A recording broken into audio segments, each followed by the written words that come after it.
Assalamualaikum warahmatullahi wabarakatuh. Pada kesempatan kali ini, saya akan bercerita tentang green investment atau investasi hijau. Apa itu investasi hijau? Apa bedanya dengan investasi konvensional? Dan ini yang penting, apakah investasi hijau tetap menghasilkan cuan? Ikuti terus video ini hingga tuntas.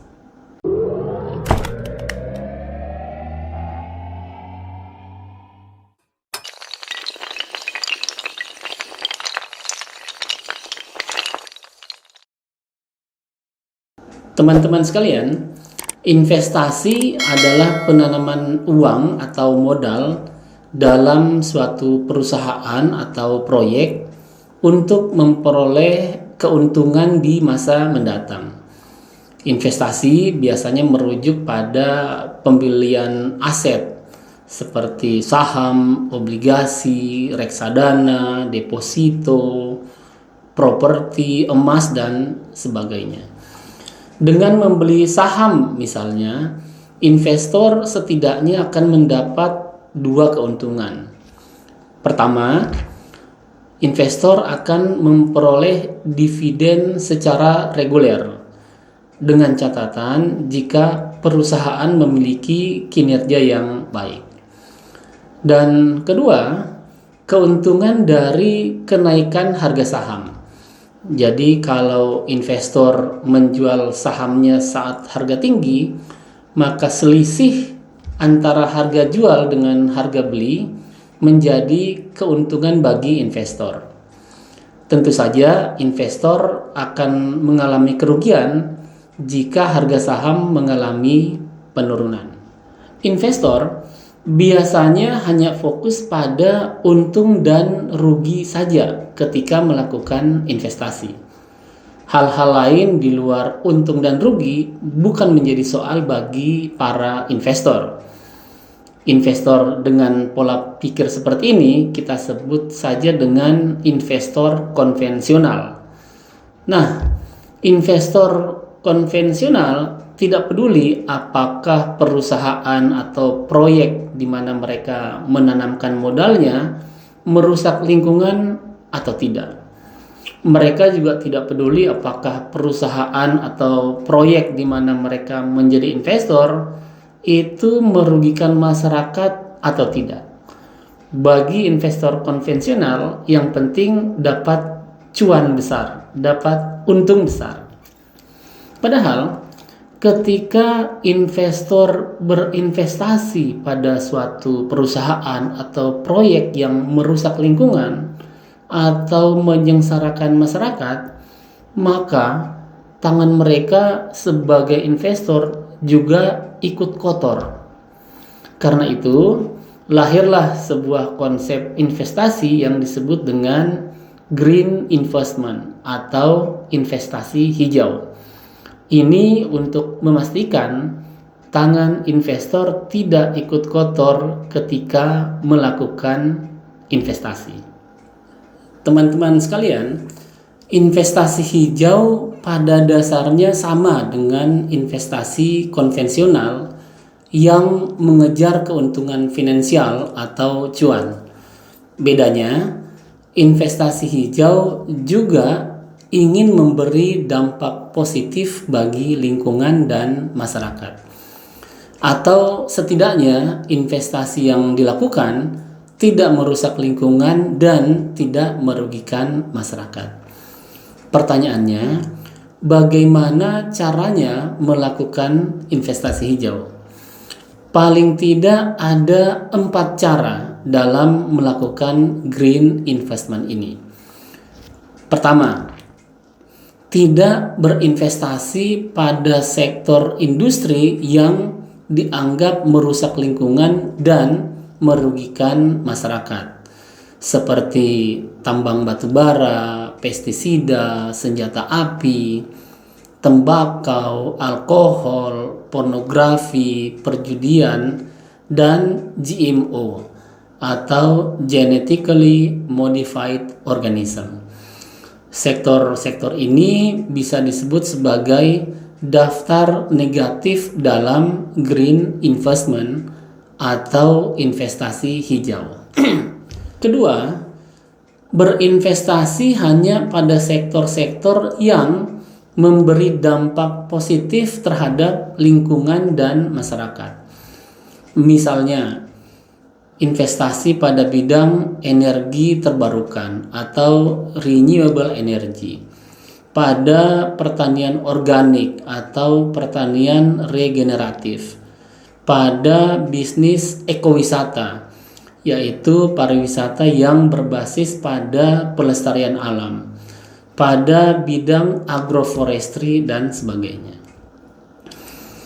Ketiga, berinvestasi pada sektor industri di luar daftar negatif investasi hijau dan memenuhi prinsip-prinsip ESG atau Environmental, Social, and Governance.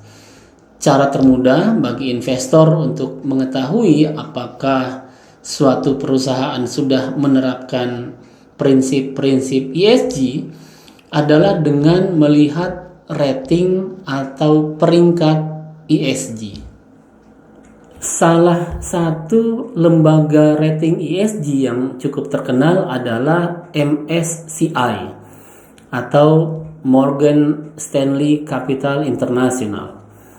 MSCI membagi peringkat perusahaan ke dalam 3 level ESG, yaitu level leader, level average, dan level laggard.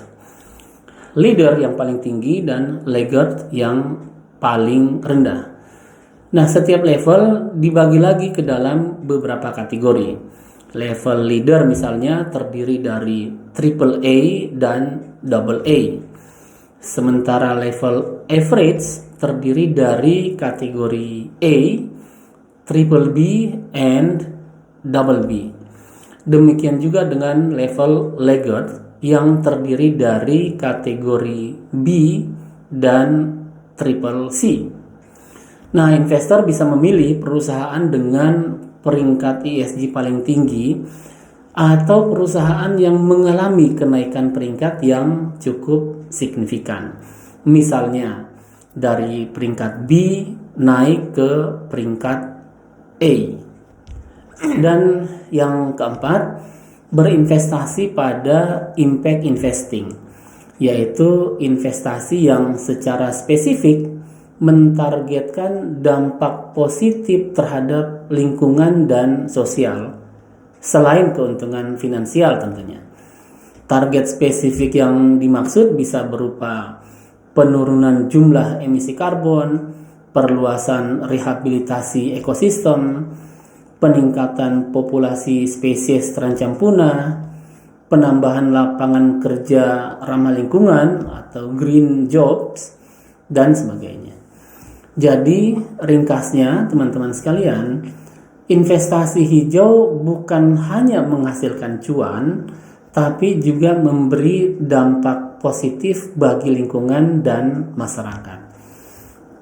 Dengan investasi hijau, investor tidak ikut mengotori lingkungan atau menimbulkan penderitaan bagi masyarakat.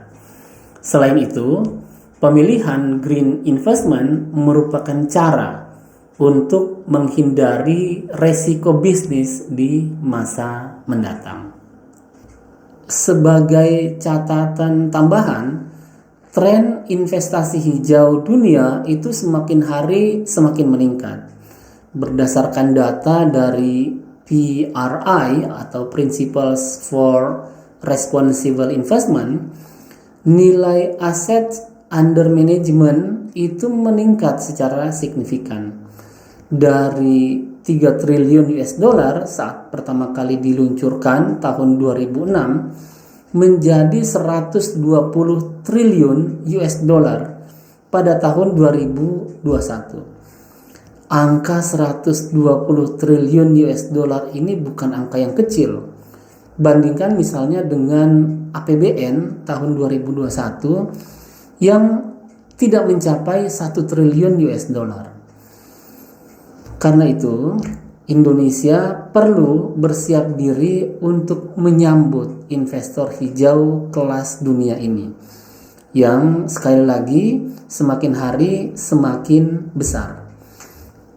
Jika kita tidak siap, maka para investor hijau ini akan pergi ke negara-negara yang sudah siap, baik secara infrastruktur maupun secara regulasi.